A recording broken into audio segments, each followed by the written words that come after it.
Hello and welcome to Frugal Over 50.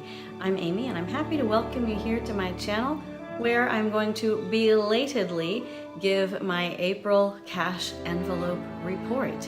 As I'm recording this, it's well into May and I just realized, oh my gosh, I didn't do my April cash envelope report. I had so many interesting things that I wanted to talk to you folks about, and there's so many in the pipeline coming up that I completely forgot.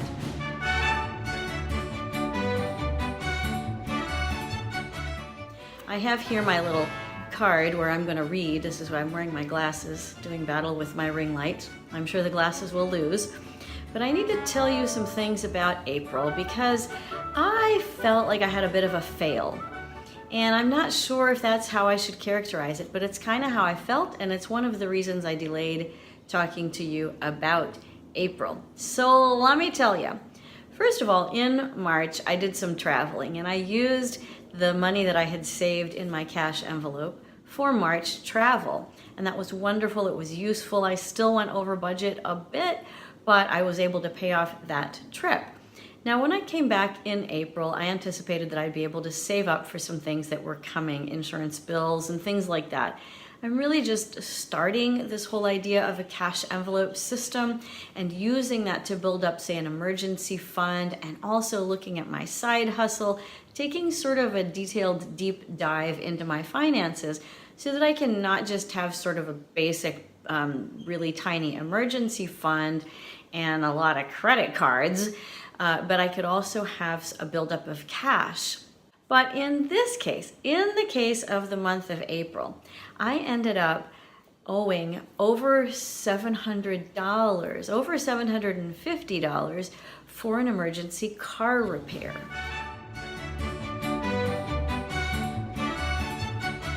Starting out in week 1, I thought everything was going great. So what happened was I had an emergency vet bill for my dog, and I was able to pay it off using what I saved from week 1 of April and some remaining money that I had from March after my trip. So I was really patting myself on the back, and let me tell you how this went. In week 1 of April, I saved $33 out of my $120 that I allotted myself. In household, I saved $5.03. In gas, I saved $40. In miscellaneous, I saved $37. Now my total budget for the week in my cash envelope allotment is $300. I'm allotting $120 for food, $80 for household, $60 for gas, and $40 for miscellaneous. Those of you who have been tagging along for a while know that I really started my channel talking about this cash envelope system, and it's very big deal to me. Now, what happened is I ended up saving $115, $115.03, which was put toward the vet bill, and combined with some savings that I had left from March, even after my travels, I was able to pay that vet bill, which I think was about $250, $260. So that was exciting. Now, here is a little hitch in the works that started to come into play. I am deeply, deeply fortunate in the family support system that I have where I live.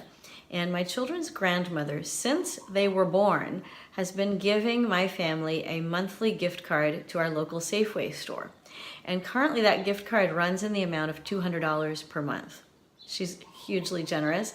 She is deeply frugal. Now, when I started this cash envelope experiment that has turned into a long-term experiment, I decided not to use that gift card, just sort of save them up until I needed them. Well, after March, when I did my traveling, I realized that it was going to be beneficial to my family if I used that gift card. And I started using the gift card. So I used February's gift card in March, and I used March's gift card in April. I can't remember how it ended up working out. Now, once I realized that I was going to have to be using some of my cash to pay for not just a vet bill, but this car bill, I just pulled out that gift card and went, thank you, Grandma, and went to Safeway, and it was a huge help. So I used the Safeway gift card in each week of April. So I spent that full $200 over the course of the month.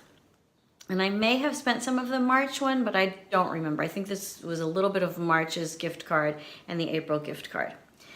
Anyway, the upshot of it was that combined with the cash envelope savings and Grandma's generosity, I was able to pay a $250 I was able to pay a $250 vet bill, which would have had me panicking just a few months ago, with no problem whatsoever and very little thought. And that was wonderful. So then I was patting myself on the back, and then week 2 of April hit.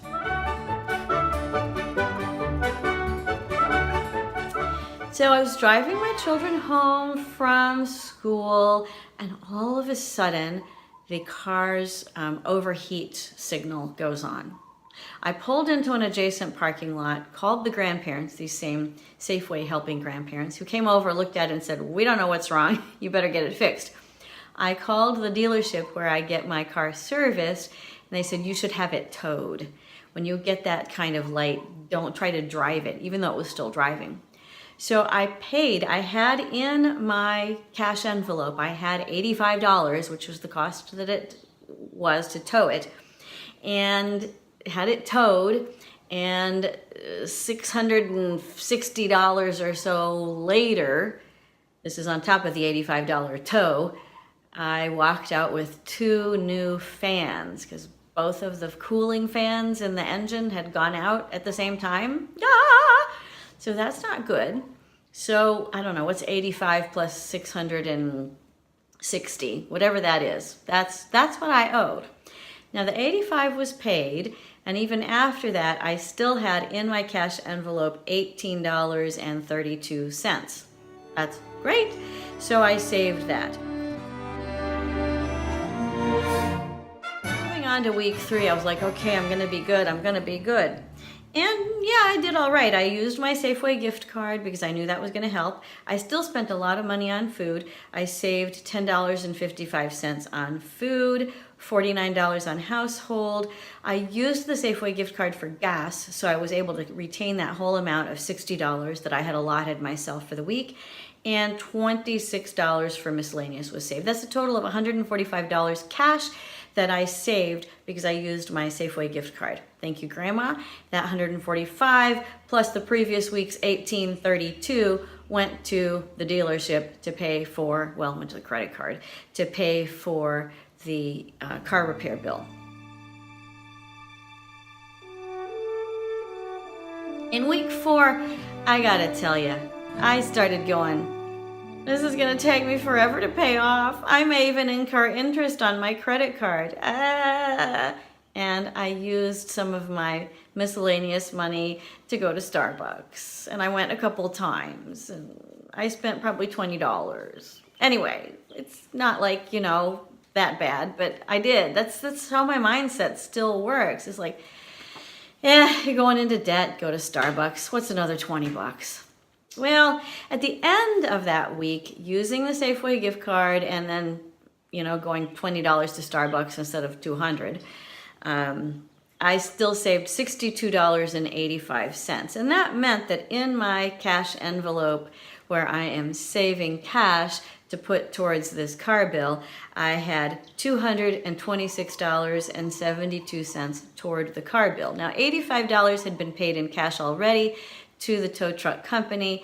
I'm trying to get it paid before the bill is due so it doesn't incur any interest. So stay tuned to see if I did that in May. I'm not going to tell you yet. It's a cash envelope cliffhanger. Now, I'll tell you, I found it a little bit depressing, and it helps me understand more about my mindset related to cash and credit and spending and saving, because the fact of the matter is, with the kind of life that I live, I really need a cushion of several $1,000s in an account at all times to be able to take care of expenses that come up, say quarterly or every 6 months or that sort of thing. And also on top of that, to pay for these kinds of things that just keep my life running, or in this case, rolling, right? And I don't have that yet. And my goal was to use this year's cash envelope savings to build that up. What I'm discovering instead is that my cash envelope is just keeping me floating. It's keeping me from going deeper and deeper and deeper into debt. And I don't really feel like I have it together. I'm excited about the benefits of the cash envelope system. I like what it's doing for me. I like the fact that I can look ahead and think, all right, I have a general idea of how I'm going to spend, how I'm going to pay that off. But I would like to be able to save, and I'm not there yet. But you know, when you start something new like this, or when I start something new like this, I sometimes feel like I take several giant leaps forward, and I certainly did back in February. It was wonderful, it was exciting. And now with this happening in April and looking ahead to some expenses in May and June, I feel like I'm taking several giant leaps back. But I have to just use this kind of occasion to remind myself that no, I'm not really taking steps back. It's just evening out. You know, you take a few steps forward and it seems like you've made huge progress, but really progress is not linear. It is incremental. And where I am right now is I can foresee paying off that car bill before I incur interest, where, you know, just 6 months ago, I would have been in despair about it. And I gotta say, I think that's progress. So I'm happy about that, and I'm thankful to you folks for coming along. If you are here and you have made it all the way through to the end of this slightly incoherent video, then I want to say thank you. I really appreciate your time. I appreciate you watching. And if you like this kind of content, I hope you'll consider subscribing and give this video a like and click the notification bell so you'll be notified first of new videos. They come around at least twice a week. I'm so glad that you're here with me. Thank you so much. I'll see you in the next video. Bye.